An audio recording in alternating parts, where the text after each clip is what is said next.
Hey everybody, this is Safi and Marco Dish Out on Movies, the only YouTube channel that rates movies in terms of food. I'm Marco here today, just Marco. I'm here to talk to you about Child's Play spoilers. Yes, that's right. Finally, we're going to get into talking Child's Play spoilers. And I'm going to break this whole movie down because I feel like it's very important for my credibility. A lot of people, they get mad that I'm so negative about things, and so I want to make sure people know exactly what I don't like and what I did like. I mean, I didn't completely hate this movie, but I did hate elements of it, and I hated how it turned out by the end. So before I start, I'd like to ask that everyone please subscribe to my channel. I'd really like to reach 1,000 subscribers by the end of 2019. That's my goal for this year. I'm starting to do daily videos, and I'm hoping that each day I could possibly get a new subscriber. So please subscribe to my channel so that you can keep seeing videos, not just this one. Keep seeing other videos. I'll go see Annabelle. I'll go see Scary Stories to Tell in the Dark. I'm going to go see all these horror movies and review them and rate them for you. It'll likely be Safi and me. It's just we wanted to do both movies at once, and we didn't want to do a double feature. So anyways, Child's Play 2019 starts off with a commercial. And right off the bat, I thought that it was a huge missed opportunity for the CEO of Caslin Products to not be a cameo of either Krista Randon or Brad Dourif or maybe Tom Holland. I thought that was a huge missed opportunity. I thought that was kind of stupid, kind of like an easy, right off the bat, easy thing to do. And they started off with this commercial with showing the Buddy doll with a rich family and showing him turning on the TV and doing all this type of stuff. And I got to admit, I was starting to laugh as soon as this movie started. I was covering my mouth. I was like, "What is this gonna be a comedy?" Because it was so awkward. It was so funny too, and so that's what happened with that. And then you automatically go to a juxtaposition that commercial with the rich family. You go to this Vietnamese sweatshop where there's this weird Vietnamese guy, and he's just sort of staring into space. And then his boss comes over, and he yells at him and says a bunch of nasty things to him, and completely degrades him. And that scene made me laugh out loud too. I was laughing at that. I thought that was hilarious. And then, in order to spite him, he programmed the microchip to take all the safety controls off and all that stuff. I thought that was weird. So now, instead of the great origin in the original movie, his origin is there was this guy staring into space and he got yelled at, so he wanted to spite his boss and make an evil doll. And then after that, he's fired and he quits, he leaves, and we see the Chucky doll in the box, and then we see the guy jump out of the building and kill himself. So, the thing I didn't like about this was I thought it didn't make any sense that he would program the doll like that. I thought it would have been much more understandable if he had programmed the doll to kill his boss. That would have been understandable and a better situation, because him doing that, he's just going to target an innocent little kid. And I feel like, I don't know, he's a weird guy. They didn't do much with his character to justify that decision. And then we cut to the titles, I think. And with the titles, the music was terrible. The music is one thing about this movie I can for sure say it's a definite downgrade from the original Child's Play. The original Child's Play theme is one of the greatest horror movie themes of all time. It's haunting, it's weird, it's spooky, it's cool, it's a great theme. And this one is just like a generic uh, horror movie type theme, not very special. And then we see Aubrey Plaza, the Sour Patch Kid, and by the way, whenever she gets really really bad, it's like you can tell how bad she gets by the amount of Sour Patch Kids you're eating. Cause you shove one in, it's like yeah she's just being herself. But then if you shove a whole handful in, that's her being maximum Aubrey, and she gets to maximum Aubrey sometimes in this movie. But most of the time she's about like two or three Sour Patches. Just shove those in there, get some sourness. That's what she's like. That's her style of acting. She was a horrible choice for this role. And again, I would have no problem with it if it was a different thing, if it wasn't Child's Play. And also, I thought it was stupid that she's a mom. I thought that she should have been his older sister. I thought that would have made more sense, and I thought it would be perfect. Everyone has that bitchy sister, older sister, or maybe that older brother that's pesky. And she would have played a great bitchy sister, to be honest. And I honestly would have liked her more because I would have been like, yeah, she's, you love to hate her, but in this movie you just kind of hate to like her, hate to have to be forced to sympathize with her, and just really don't like the situation. So she's working. People keep returning the Buddy dolls, and right off the bat, she's with her sarcasm. She's being sour, and at one point she takes a doll finally. She takes the doll back and bribes this guy into giving her the doll so that she can give it to her son as a joke. Which that's another thing. All the things with comparing to the original movie, it makes this movie look worse and worse. But in terms of being its own thing, I like it. I think it's funny. And so and that's where the worst lines of the movie come in. When she says, I had an active sweet 16. That's the excuse for her having Andy, and her whole dumb situation is she had an active sweet 16. That's probably the cringiest line of 2019, and it lets you know right off the bat that she's nowhere near the caring and loving mother that Catherine Hicks was in the original Child's Play.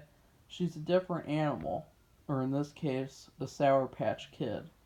And when Andy, and another thing too, they're living in the projects, and she wants Andy to go out at night. That's right, guys. In the original Child's Play, she couldn't even walk down the street without getting threatened to get raped. Remember when she's meeting those homeless guys? There's homeless guys everywhere, and they want to sexually assault her, and then the detective comes and saves her. Well, in this movie, you have the same type of area, and she's telling Andy to go out at like 8 o'clock at night to, quote, meet some kids, to meet some friends, actually, to meet friends. So she wants him to go out at night in this horrible crime-ridden area to meet friends. That shows you how not caring she is. Very horrible. I hated that. I thought that was stupid. It seemed have a lot better intentions in the trailer. And so then when she gives him the doll, it's a malfunctioning piece of crap. I thought that was hilarious every time he malfunctioned. It was kind of cool too, because he maybe there will be some point where he's gonna be a killer, and then he malfunctions, and it's played for comedy, and actually no, that never really happens, except for the final battle, and kind of a 1 second moment, and so uh, he names him Chucky, and I love the naming scene. I love that whole thing, and you also add in some more characters who I don't like. I love Andy and I love Chucky. Those are the best characters in the movie. You add in the detective, who is basically a stereotypical goofy black detective, and he's very goofy. He he makes that one corny joke about a white guy dying in a watermelon patch, and he's really not that great of a guy. And then you have his mother, and she's just the mother character of him. And then you have these neighborhood kids. Those are some of the worst characters in the movie. They're even worse than Aubrey, because they're just so underwritten, and they have no character. They're just, I mean, I guess one of them's a horror fan. I guess they like playing video games. They have nothing to them. They're they're there to service the plot. And Andy becomes friends with them by having Chucky say cuss words and play pranks on people, and do a lot of interesting things. And I love that idea. I loved the first act of this movie with just Chucky, and learning his personality, having him care for Andy, and be like a friend of his, and like I loved that. I thought that was the perfect way to start a new Child's Play. And then something happens. Well, before that, I loved the moment when they watched Texas Chainsaw Massacre 2. That was amazing. And of course, the cat. We need to talk about the cat. The cat is the first victim of this movie, which it's good that I didn't have Sophie see it, because she doesn't like seeing animals get killed. And if you heard that, we have a cat ourselves, so she would probably get upset. And there's one particular scene that was very creepy, and that's the one where Chucky is strangling the life out of the cat. That scene was incredibly creepy, and I was like, wow, is this movie gonna show kills like this, where it makes you really uncomfortable and makes it like really awkward, and and just you get that uneasy feeling that you want to get in these horror movies once in a while. You don't just want, and of course, you get disappointed. In fact, I'm gonna do a two or three part video. This is just gonna all be about the first act, and so, and we also have the boyfriend. We have of course, the stereotypical, whenever you have a single mother character, she always has to have a jerk boyfriend, or just a boyfriend who's like a cheater or something like that. And that's exactly what you have in this movie. This guy, he's the worst. He's almost just as bad as her, as Aubrey, but she's a little bit more annoying than him. So she's the number one worst out of the two. But yeah, ugh. And whenever he came on screen, I kind of rolled my eyes, and hoped he would get off the screen as soon as possible. So I guess he did a good job at acting. But I hate, and that's another thing too. Whenever you have these modern horror movies, you always have these characters who you hate. You have these characters who you want to hate them, because then you're going to get to see them killed. And I think that's one of the biggest mistakes that modern horror movies make, is that they think that it's better for you to hate characters rather than to like them. And I completely disagree with that. I think it should be the exact opposite. If you look at the greatest horror movie of all time, or one of them, which is Pumpkinhead, you have this group of teens and they accidentally, one or two of them accidentally kill this little boy in an accident, and then they get hunted down one by one, and they don't want to be in this situation, and they're really sad about what they did. They're feeling guilty that they just want to get away from it, uh, and you really feel bad for them because some of them, they could go to jail and get put to death for this horrible thing and just horrible situation. But you want them to survive because they're not they didn't do it on purpose, and they don't deserve to be killed by this evil demon monster. But juxtapose that with this movie, where you have these jerk characters, including Aubrey, who you don't care about. You wish that they would die, and so it's like you're watching this sort of joke. You're watching this joke of a movie where nothing matters. Everything's a joke. Every character is unlikable. I hate that type of thing. So after they find out that he kills the cat, and I'm not sure if he. Oh yeah, and then he kills the boyfriend too, and that's the first kill that I hated. It's, of course, it's off screen. It has to be off screen, and he kills him in a watermelon patch. Ugh. And that leads to one of the worst lines in the movie. And then the kids all conspire to kill him, and they conspire to kill him in what's almost like a Goodfellas type of killing and execution. If you remember in Goodfellas, Joe Pesci, he thinks he's gonna get made, he's gonna get promoted, and they take him into a room and they blow his brains out. They do almost the exact same type of thing, but with Chucky. I thought that was stupid, and that is the turning point of the movie, because earlier in the movie,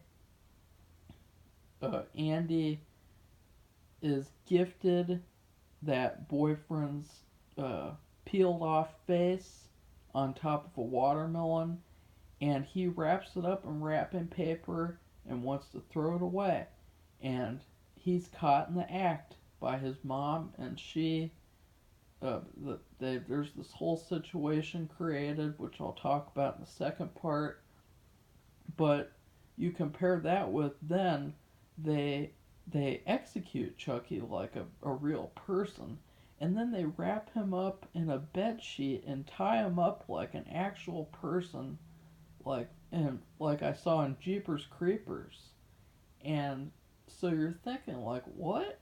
They can get away with throwing away this almost human like, this almost toddler like figure in bed sheets, but they can't get away with throwing away a big clump and wrapped up in wrapping paper. That's a problem. And so that's the turning point of the movie. Of course, you have the first death before that, but the reason why the turn didn't happen before that is because I thought that the boyfriend's death was well earned. I really liked the concept of Chucky killing, because people are trying to hurt Andy. I don't think it was executed well though, but with this kill, at least it was earned. There are more kills in this movie, they're not earned. They're stupid, they're forced.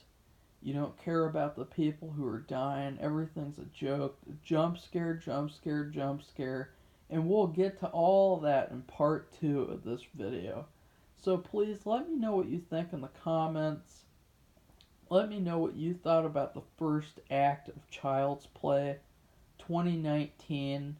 Personally, this was my favorite part of the movie. I loved the comedy aspect.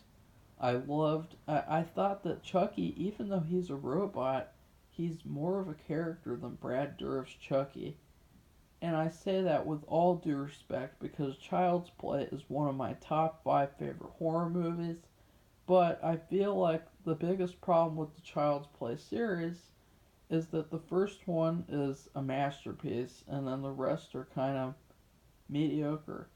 And I feel like the first one is the only one that's scary and it's the only one that actually is a horror movie. All the rest of them are kind of B movies. I guess B movie comedies. And the second one is like a depressing drama that would win an Oscar. So, anyways, I'll be back for you in part two. And oh, and one last thing. The funniest scene of the whole movie is when Andy's trying to get to sleep and Chucky is standing over him and watching him sleep. That was incredibly hilarious. I was busting out laughing and people were looking at me. There were only 4 other people in the theater and they did not get that this was a comedy and I don't know why. I think that's something else. This movie should have been marketed as a comedy. It should not have been marketed as a horror movie because, like most other modern horror movies, there's nothing scary about this movie.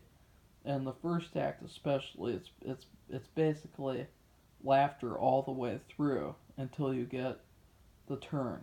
So, goodbye, everybody. I'll see you soon for part 2 of my Child's Play 2019 spoiler filled review / analysis. So, goodbye.